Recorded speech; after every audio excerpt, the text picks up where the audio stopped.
I will request my parliament members also. They are fighting for walk up today because the Jumla party is only one point program to divide the country, and they believe only divide and rule policy, what we don't.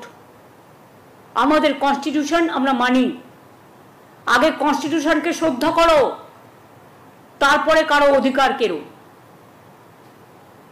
কনস্টিটিউশনকে শ্রদ্ধা না করে মনে রাখবেন ধর্ম যার যার আপনার, উৎসব কিন্তু সবার। এবং পরিষ্কার আমি বলছি, আমি কিন্তু শ্রীকৃষ্ণের বাণীও শুনি, স্বামী বিবেকানন্দও পড়ি, নেতাজিও পড়ি, গান্ধীজিও পড়ি, আম্বেদকরও পড়ি, আবুল কালাম আজাদও পড়ি, রামকৃষ্ণও পড়ি। একই কথা, কর্ম যার ধর্ম তার।